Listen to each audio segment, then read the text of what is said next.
मेरे प्यारे दोस्तों, ग्रामीण विकास के संबंध में मेरी एक छोटी सी प्रस्तुति आपके सामने पेश है।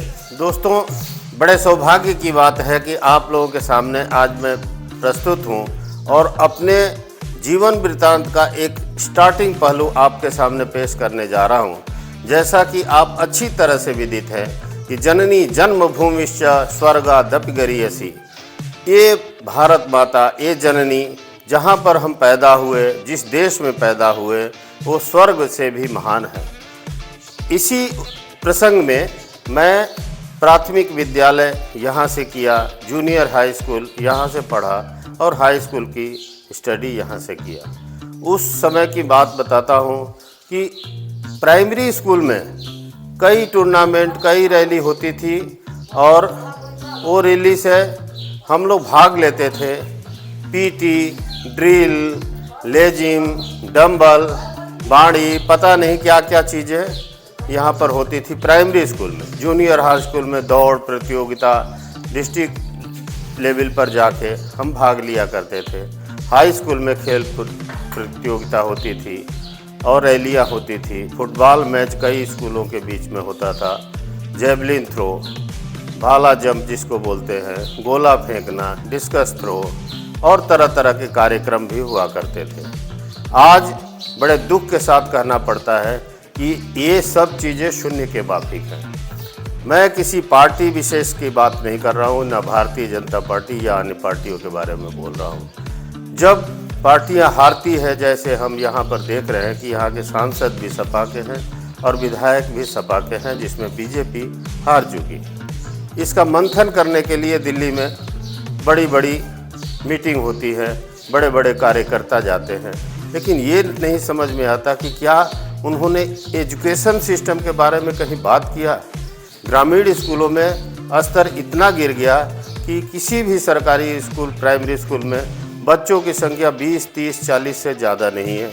इसी के आधार पर जूनियर हाई स्कूल में यही उनकी संख्या है 40-50 और हाई स्कूल में बहुत ही कम संख्या है। यहाँ तक कि ये स्कूल में एडमिशन कराते हैं लड़के, क्योंकि परीक्षा देने के लिए हमारा एक फॉर्म भरा जाए और मान्यता मिल जाए और हम किसी सेंटर में एग्ज़ाम दे सकें। बाकी वो स्वतः स्टडी कर रहे हैं या प्राइवेट कोचिंग इंस्टीट्यूट खुले हुए हैं, उनमें जाके किसी के घरों में जाके अपना स्टडी करते हैं और परीक्षा दे रहे हैं। ऐसे में जब स्कूल में आना जाना ही नहीं है तो किसी भी प्रतियोगिता का होना असंभव है, किसी भी खेल कूद का होना असंभव है। कल का भारत जो हमने देखा है, आज का भारत बहुत ही उदय है। शहरी क्षेत्र में बहुत ज़्यादा विकास हो रहा है, लेकिन अर्बन क्षेत्र में ग्रामीण विकास सिर्फ सड़क बनाने से ग्रामीण विकास नहीं होता। बहुमुखी प्रतिभा वाले विद्यार्थी यहाँ पर हैं, जिनका एक ही उद्देश्य है, या तो पुलिस में चले जाए या मिलिट्री में भर्ती हो जाए। दौड़ भाग करते हैं जो उनसे होता है, लेकिन बाकी किसी स्पोर्ट्स का, किसी भी चीज़ का ना उनको मौका मिलता है, ना कुछ ही चीज़ की जानकारी है।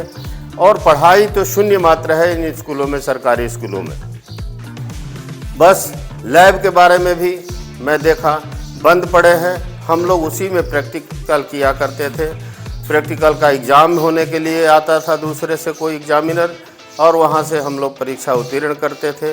कोई रिश्वत, कोई कुछ नहीं होता था। लेकिन यहाँ की व्यवस्था इतनी चरमरा गई है। इसी के उपलक्ष्य में आप लोगों के सामने एक छोटा सा एक विद्यार्थी का इंटरव्यू प्रस्तुत करने जा रहा हूँ, जो अपनी दयनीय स्थिति आप लोगों के सामने, हमारे सामने बताया। वो आपके सामने प्रस्तुत करते हुए मुझे बिल्कुल हिचक नहीं हो रहा है। आशा है आप देखें और हमारी इस व्यथा को सुने और जो भी विभाग है इसके ऊपर कार्य करें, ना कि हमारे स्कूल में जहाँ पर हूँ वहाँ का नहीं, पूरे उत्तर प्रदेश, बाकी प्रदेशों में भी यही नहीं है, दूसरे स्टेट में भी यही व्यवस्था है।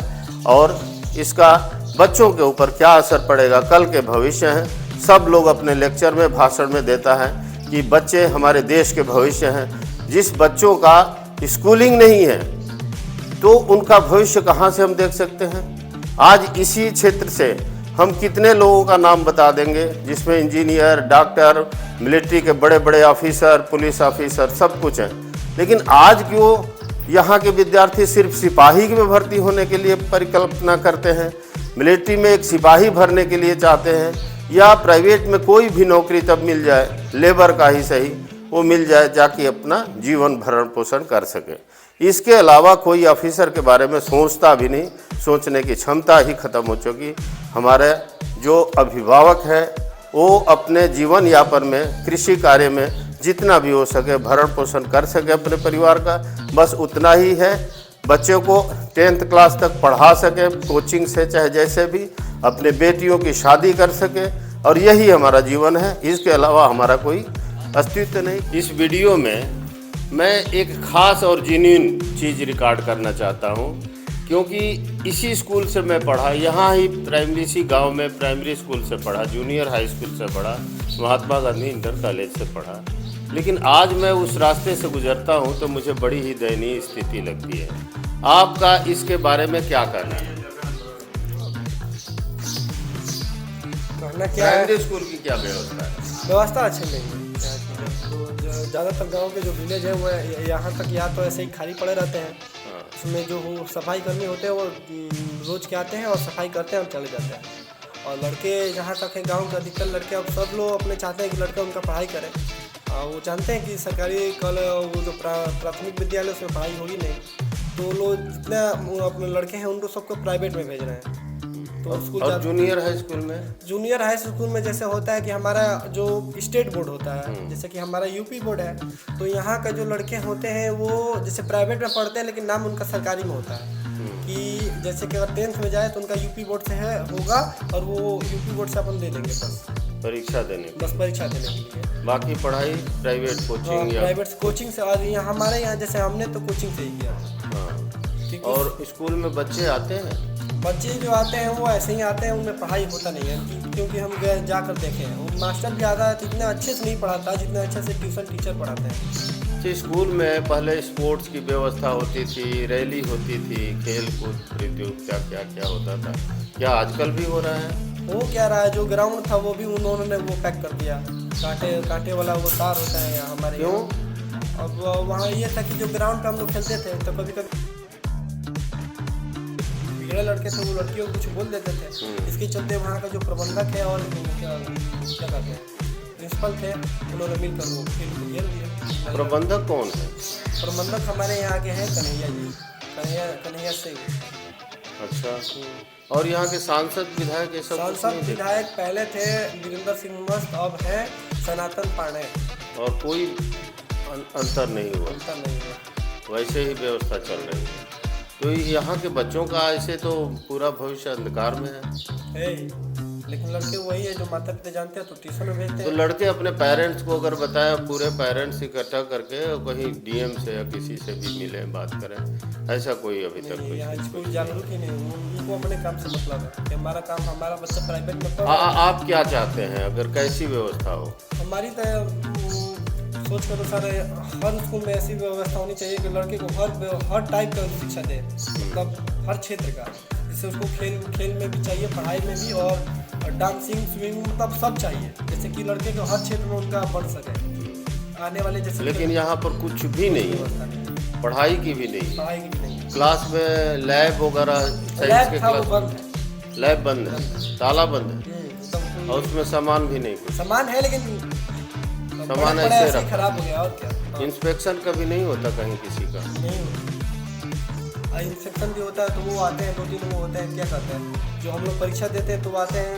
जो बाहर से टेस्ट लेने के लिए, जो बस पूछने के लिए, जैसे कि हम 12th परीक्षा या 10th बोर्ड हो उसमें प्रैक्टिकल के दिन बस 2-3 सवाल पूछने आते हैं, वो भी हो गया काम। कहीं आते भी नहीं है, पैसा देकर हो जाता काम।